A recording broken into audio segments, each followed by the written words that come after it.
Hello and welcome to another episode of the JRE Review. For those of you that are new to this podcast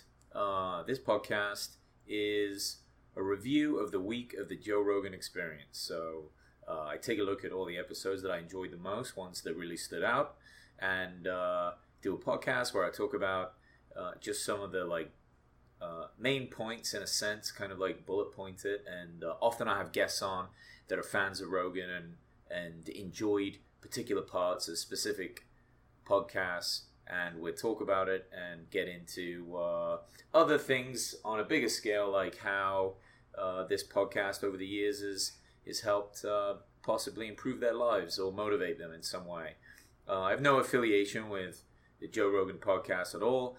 I, in a sense, are like what the news is to events. So the news has no affiliation with events. They just report on that as best they can, and hopefully they don't suck at it like a lot of news organizations do. But I get better at this. So thank you for listening. I really appreciate it. And without further ado, podcast this week, 11.99, Tom Segura and Sean Anders. It's always amazing to have Tom on. He's such a hilarious comedian. Sean Anders is a movie director and a writer. He was on Rogan because he cast Tom in a movie about adoption called Instant Family, which is now available, and really cool story, and they get into that in pretty big detail. Most of the focus of the podcast is on Sean. Tom does chime in every now and again, and he's proud of being in this movie, but mostly it's about Sean Anders, so really get a chance to know him. He talks a little bit about after he started making movies, he took some sort of a media class, like a media course. And it was kind of interesting to Joe because it basically taught him how to handle the press. You know, reporters might be nice for a minute, but then they twist things around and change things. And obviously, Joe Rogan has had experience with that, and Tom Segura has as well. They talk a little bit about, how you can sit there, talk with a reporter that's really nice, and then just say a couple of off-the-cuff remarks, and then that's suddenly the point of the whole article, and that everything kind of becomes a clickbaity issue. They almost don't have a choice but to make it dramatized and seem crazier than it is, just to keep people focused on what it is. So, yeah, it's a funny thing. Reporters like to twist things around. Sean gets into the adoption of his kids, like the process that they make. So they do, obviously, a pretty extensive background check, and then you have to wait. You're on a waiting list, and then they make a match. And, this was part of the motivation to make this movie about adoption, and just the process they went to. They had this funny moment where he was shown pictures of the kids, and he said they weren't the most flattering. It made the 6-year-old look like he was a bit 11-year-old and hardened, and it's quite funny to think that you'd want to see pictures of them, but you are adopting those kids. They ended up, I believe, adopting 3, and as they're growing up too, he was talking to Joe a little bit about advice on, not so much raising kids, but just what sports and things they should get into. And Joe immediately jumped on the bandwagon about saying, look, get them out of football. Sean said that they played lacrosse, so he was like, you need to get him out of that. That's full of head injuries. Joe's on a big kick right now with CTE and a huge head trauma, which is a real problem, and Joe does know a lot about it from all his time commenting in the UFC. So he had a little bit to say about it. They also talked about Tom and how Tom speaks Spanish. So those of you that are fans of Tom Segura might not know that he speaks Spanish fluently, and it's always a bit of a shock because he looks like just such a chubby white guy. Joe laughs about that quite a bit. And Tom was saying that he speaks a Peruvian Spanish. So, he can speak it, and it's kind of different, but he doesn't do any of his stand-up in Spanish. Not like Joey Diaz. Joey would go to the Cuban parts of Florida and do some Spanglish type shows where he just crushed it. Joe talked about how that was impossible to follow. Back then, anyone that knows Joey Diaz knows that he's a powerhouse of comedy. If you're a fan of his, you've seen it. He does crush. He builds such incredible momentum. But when you start speaking like Spanish English with like a Cuban crowd.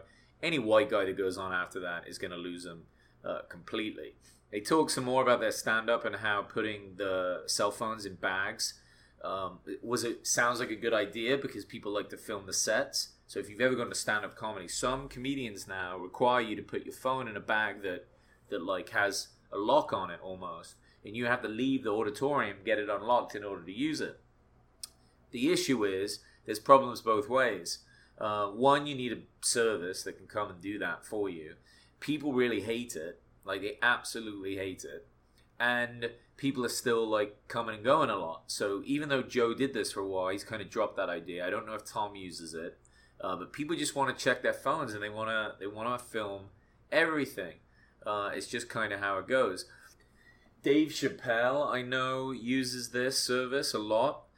He's a big fan of it, and it kind of makes sense because Dave is an incredible comedian and such a like free spirit, I guess you would say, when it comes to his stand-up, that he does not want you to be able to get footage of some of the outrageous things that he says, because you know that you can take sound bites, take it out of context and use it however you want. And when he's trying jokes on stage, I mean, in a way that's his church, right? He should be allowed to be as free as he can in order to get the comedy. He's not really trying to insult anybody, but again, things get taken out of context.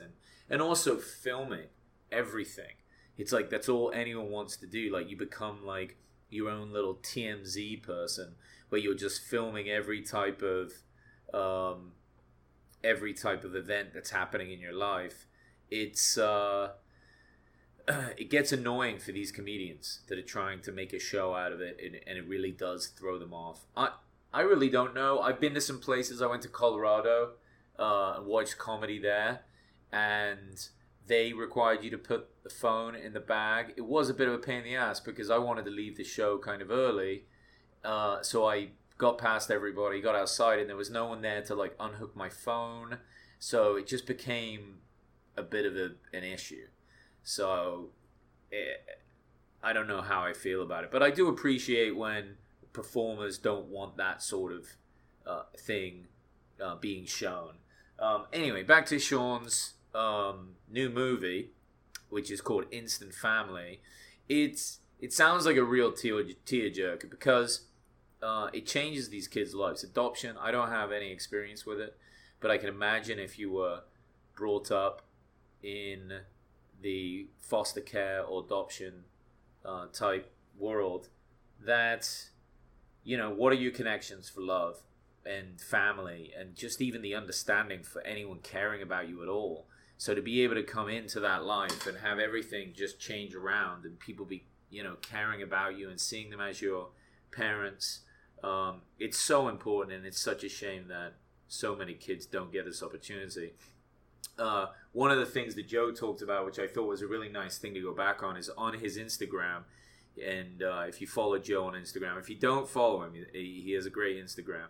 But he shows this little girl, and she's just sat there, and she has like a box in front of her, like a present. And the parents, well, these two people are to either side of her, you don't really know who they are. And she opens it up, and it just says, "You're getting adopted." And she reads it, and she wants it so bad, she just starts bawling, crying, and her parents are crying, or I guess our soon-to-be adopted parents are crying. And it's just such a wonderful moment. It you know, it's not an exploitive moment. They're not using this for a lot of attention, but they're just, I mean, the instant change in this girl's demeanor just shows how powerful it was for her, just even in her young mind, to know how important this is and what a great opportunity it will be for her life, and how much it means to her. And it's really beautiful. Look through Joe Rogan's Instagram. You probably find it. It's still going to be on there somewhere. But good podcast, moving. You know, it really is. And definitely try and check out the movie Instant Family if you can. I mean, support Tom Segura and listen to the podcast and enjoy. Thanks, guys. Appreciate it.